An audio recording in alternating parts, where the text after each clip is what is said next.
जय जय जय जय जय भीम, जय जय जय जय जय भीम। ना फेटा पहनने से काम चलना है, ना कुर्ता पहनने से काम चलना है। मैं आज गर्व के साथ कहता हूं कि मेरी नींव का पत्थर आप लोगों ने मेरी नींव भरी है। आपको विश्वास दिलाता हूं, जिस उम्मीद से आपने मुझे चुना है, जीवन भर आपका ऋणी रहूंगा और ये ऋण आपका चुकाता रहूंगा और सच्चाई से, ईमानदारी से आपकी सेवा करता रहूंगा।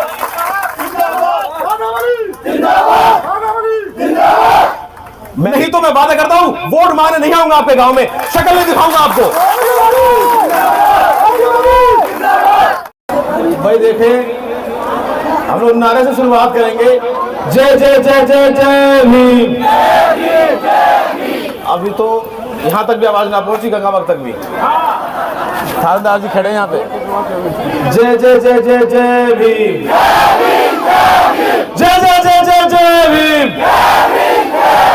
आज इस ऐतिहासिक गांव रविदासपुरा की धरती पर हमारे देश के, विश्व के सबसे बड़े महापुरुष बाबा साहब भीमराव अंबेडकर जी की प्रतिमा के अनावरण के अवसर पर आज हमारे साथ उपस्थित हमारी पंचायत समिति नगर के प्रधान डॉक्टर आरिफ खान जी, ये सभी सम्मानित मंच, बहुत बहुत आभार आप ग्रामवासियों का, जिन्होंने हम सबका इतना मान सम्मान किया, आदर किया, सत्कार किया और इतना शानदार आयोजन किया, बहुत खूबसूरत आयोजन किया और बाबा साहब की प्रतिमा लगाई।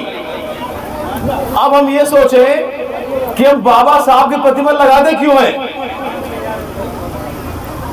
वो इसलिए लगाते हैं कि वो महापुरुष जो हमारे समाज में जन्मा, जिसने विषम परिस्थितियों में, जहां शिक्षा का अधिकार नहीं था, पानी पीने का अधिकार नहीं था, साथ बैठने का अधिकार नहीं था, उस तरह की परिस्थितियों में क्या संघर्ष किया, कैसे कैसे जीवन जिया, क्या क्या त्याग किया और उस जमाने में इतने पढ़े लिखे, देश से विदेशों तक इतनी काबिलियत हासिल करी, इतनी बड़ी काबिलियत हासिल करी कि चाहते हुए भी उस दौर के लोग उस काबिलियत को दबा नहीं पाए, छुपा नहीं पाए।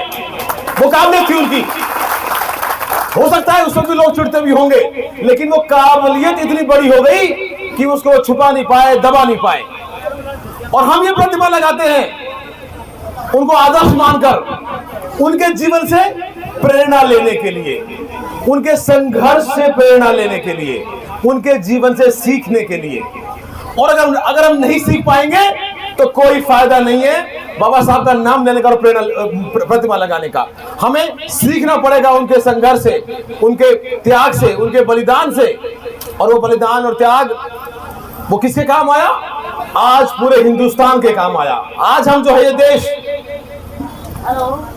संविधान से चलता है और ऐसा संविधान जिसने सारे वर्गों के, जातियों के, धर्मों की, सबकी, छोटों की, बड़ों की, महिलाओं की, बच्चों की, सबकी सुरक्षा करने के लिए मूत्र तंत्र दिया। और हम सब आज उसकी पालना कर रहे हैं और ये देश तरक्की कर रहा है। उसके अलावा आप लोगों ने हमें चुना है, सरपंचों को चुना है, प्रधानों को चुना है। हम सब का दायित्व है, हमारी जवाबदेही तय करिए, हमसे सवाल पूछिए। अगर जैसे अभी भाई ने कहा कि भाई हमारे यहाँ पानी की बड़ी समस्या है, तो ये सवाल हमारे लिए बनता है, ये जिम्मेदारी हमारी है। हम उसको स्वीकारेंगे और इसको पूर्ण करने की कोशिश करेंगे। पहले ये रोड डामर बनने वाला था, डामर काला टारकोल वाला जो बनता है। 10-15 दिन रह गए और जब ये प्रोग्राम यहाँ तय हो गया तो हमने विभाग से कहा, पीडब्ल्यूडी के अधिकारियों से कहा, इसको जल्दी आप पूर्ण कराएं, क्योंकि हम भी गांव में आएंगे, गांव में आसपास के और लोग भी आएंगे, जो काम शुरू में जल्दी होना चाहिए। तो इन्होंने जल्दी के साथ हम प्रोग्राम से पहले कर देंगे। फिर गांव के कुछ लोग मिले कि साहब यह रोड अगर सीसी होता तो और मजबूत होता, क्योंकि डामर तो 2-2.5 मीटर डामर चलता है, खराब हो जाता है।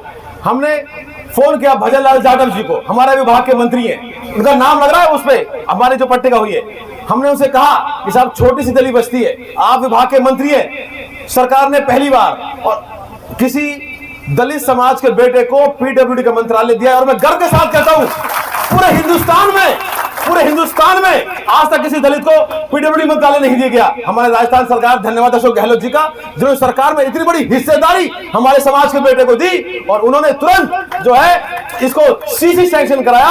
अधिकारी को निर्देश दिए कि साहब मैं तो आ नहीं पा रहा, उनको भी आना था यहाँ पे, मैं तो आ नहीं पा रहा, लेकिन आप इसको अच्छा बनाएं, सीसी बनाएं। और मैं धन्यवाद देना चाहता हूं कर्मचारियों का जो कल रात तक लगे रहे, पर उन्होंने बाबा साहब के सम्मान में और आपके सम्मान में शानदार सीसी रोड बनाया। बहुत बहुत धन्यवाद। तो तात्पर्य ये, जब हिस्सेदारी हमारी होगी तो काम भी हमारे होंगे। राजनीति के अंदर भी चुनाव भी लड़े, पंच बने, सरपंच बने, जहां विधायक बने, और जहां सिस्टम ऐसा नहीं हम लोग बन नहीं पाते तो बनाने में हिस्सेदारी ले, नींव का पत्थर बने। जो नींव का पत्थर होता है उसे कोई हटा नहीं सकता, हटाएगा तो दीवार खुद गिर जाएगी। और मैं आज गर्व के साथ कहता हूं कि मेरी नींव का पत्थर आप लोगों ने मेरी नींव भरी है। और आज ऐतिहासिक काम इस विधानसभा में हुए, जिले का दूसरा बड़ा अस्पताल अगर बन रहा है आपकी नगर में बन रहा है, यहाँ कोर्ट खुले, यहाँ पे जो है कि रोड आज चारों तरफ बन रहे हैं, और ये सब संभव हो पाया आप लोगों की वोटों की वजह से। मैं आपको विश्वास दिलाता हूं, जिस उम्मीद से आपने मुझे चुना है, जीवन भर आपका ऋणी रहूंगा और ये ऋण आपका चुकाता रहूंगा, और सच्चाई से, ईमानदारी से आपकी सेवा करता रहूंगा।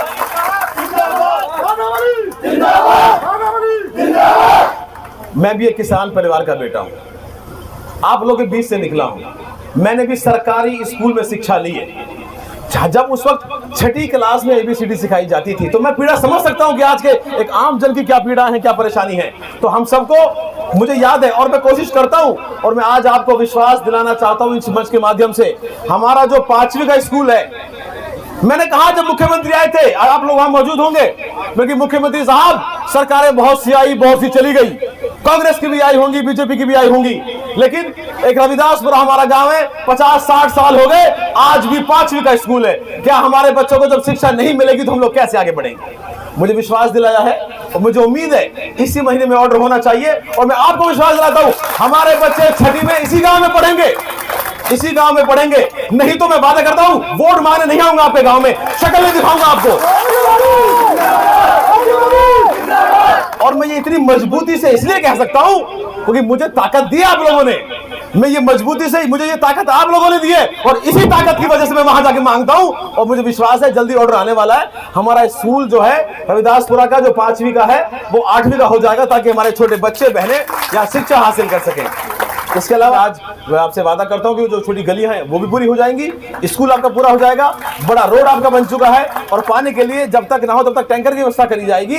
मुझे तो आपका आशीर्वाद इस तरह के चाहिए ताकि हम और आप सब लोग बाबा साहब के उन पे कदमों पे चलते रहें। और बाबा साहब देश के नहीं है, मैं ऑस्ट्रेलिया में पढ़ा लिखा हूं, वहां पे यूनिवर्सिटी ऑफ वेस्टर्न सिडनी में बाबा साहब की प्रतिमा, हिंदुस्तानी वो अंग्रेज, उन्होंने क्यों लगाई प्रतिमा? क्योंकि उनके जीवन से उन्हें भी प्रेरणा मिलती है कि विपरीत परिस्थितियों में हम लोग जो है इनसे प्रेरणा लेके आगे बढ़े। आज इस कमेटी का धन्यवाद जिन्होंने ये प्रतिमा हमारे गांव में लगाई, और ऐसी एक और प्रतिमा भी जालुकी में भी लगी है, वहां भी उद्घाटन है। इसके साथ साथ एक और मैं आज सबको आज निमंत्रण देना चाहता हूं, 3 तारीख को सीकरी के अंदर एक बहुत बड़ा अंबेडकर पार्क बनाया गया है, वहां बाबा साहब की प्रतिमा भी बहुत बड़ी लगी हुई है। 3 तारीख को उसका उद्घाटन होगा। आप सब लोग हम हाथ जोड़ के हमारे निमंत्रण पे 3 तारीख को सीकरी पहुंचे।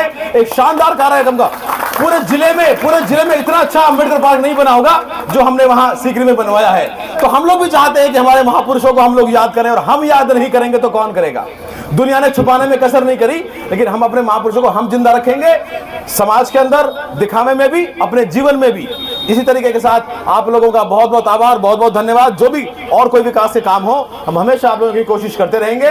इस सरकार के अंदर आज जो है 4 मंत्री हमारे समाज से कैबिनेट में बैठे हैं। देखिए, हिस्सेदारी होनी जरूरी है।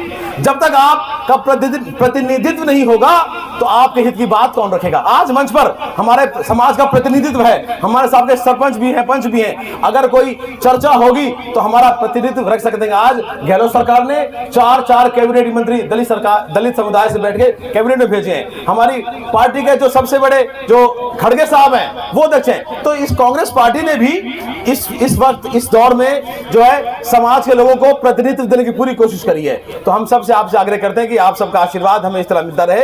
कांग्रेस पार्टी की जो योजनाएं हैं, अब फूड पैकेट्स हम सब गांव वालों को मिलेंगे, मोबाइल हमें मिल रहे हैं, OPS की तरह योजनाएं हमें मिल रही हैं, और बहुत जल्दी जो है जो कमियां रह गई है वो भी दूर हो जाएंगी। आप लोगों ने बुलाया, आशीर्वाद दिया, इसके लिए बहुत बहुत आभार, बहुत बहुत धन्यवाद। जय जय जय जय जय भीम,